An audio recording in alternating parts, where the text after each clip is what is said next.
Hi, my name is Dr. Peggy Parker. I'm a biological medicine doc and a naturopath. And a few years ago, I made a discovery that promises to be a medical game changer. I discovered that ionized water has some unique antioxidant properties that are absolutely foundational for regaining or maintaining health. And in order to prove that theory into scientific certainty, I need to do a clinical trial study. And doing this study has been an absolutely overwhelming passion of mine for the last few years. And now all the pieces are in play, and it's time for me to begin. The first time I heard about ionized water was actually during my biological medicine training. And I tried this water ionizer that was recommended, and I didn't really like it. Then I got really sick.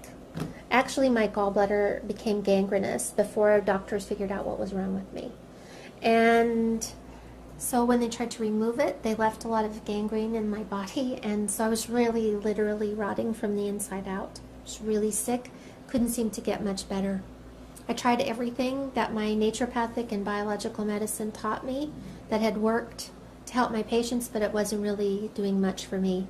And a friend of mine told me about ionized water, and because I had a negative experience with it in the past, I just ignored her. And she kept talking to me about it, and I kept being sick. So one day I found out that there was a man coming from Japan to do a lecture.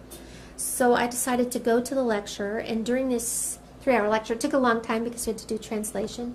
During the 3-hour lecture, I drank 4 16-ounce glasses of this ionized water, and every symptom that I had disappeared, and it stayed gone for 2 full days. So I knew there was something important, I just couldn't figure out what it was. So I went home and I started thinking about it, and then I was like, oh, I think I might understand what's happening. So I went and bought an ionizer, arranged for 10 of my patients or friends who were all 60 years old or more to be part of an informal study. And they agreed to drink a certain amount of water every day and come back in after 1 week and 2 weeks and after a month to be tested. And so what I was doing is testing their blood, their urine, and their saliva, and hooking them up to some machines and kind of looking at things. Their test results were tremendously better. So it wasn't based on symptoms. What I was looking at was how minerals were being introduced into their cells, how the pH, how the cells would change pH, and how the rates of oxidation were changing.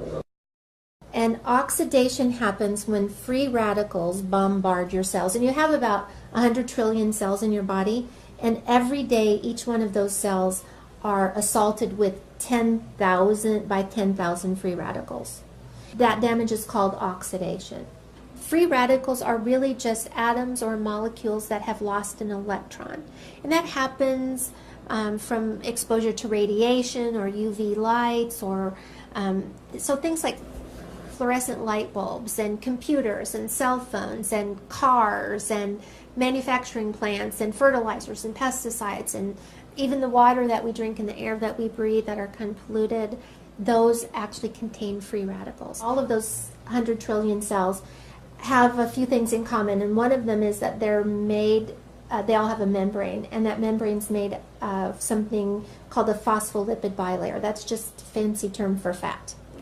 And fat is one of the things that's the most easily oxidized substances in your body. And we can see examples of that in your own kitchen. If you've ever fried anything and then later you try to clean that vent fan in your kitchen and that fat is thick and sticky, that's oxidized fat. Because our cell membranes are made primarily out of fat, as these free radicals enter our bodies, they start stealing electrons from the fat, causing a huge problem. That fat then changes its character. Instead of being a semi-permeable membrane that allows oxygen and water to flow freely in and lets carbon dioxide and a few other waste products out, instead of doing that, it starts to repel water, so the cell becomes dehydrated. It starts to repel oxygen, so now the cell doesn't have enough oxygen to produce energy. And inside the cell, carbon dioxide is trapped and other waste products are trapped, so it effectively makes a very unhealthy cell. Well, Those unhealthy cells will divide and multiply in your body just like all cells will. So healthy cells, unhealthy cells, they all do the same thing. They divide and make two new daughter cells that are identical to the parent cell. When that happens, we start to see tissues change. We start to see organs change. We start to see glandular systems change. And so wherever your genetic weakness is in your body, whether it's your eyes or your heart or your blood vessels or your skin or your pancreas, wherever the weak link is, that's where we're going to see a disease process or an illness begin to form. And unless you've been living under a rock for the last few years, then you know about antioxidants. You know that vitamins A, C, and E are antioxidants, and you know that all the brightly colored fruits and vegetables, even chocolate and coffee, contain antioxidants. In theory, the more antioxidants you consume, the more reversal of oxidation in your body, or the more it will stop that free radical damage. But there's a little known fact about these antioxidants that we take in supplement form or in our foods, and that is that as they do the very thing they're designed to do, which is quench a free radical, it becomes a free radical itself. So it donated an electron to a really bad free radical, and in turn it becomes a weak free radical. So you can see that it could slow down this process of aging and disease and death, but it could never really make a big enough impact to stop it. There's an interesting thing about ionized water. As I tested all of my patients, I began to see dramatic changes in the rates of oxidation on their cells.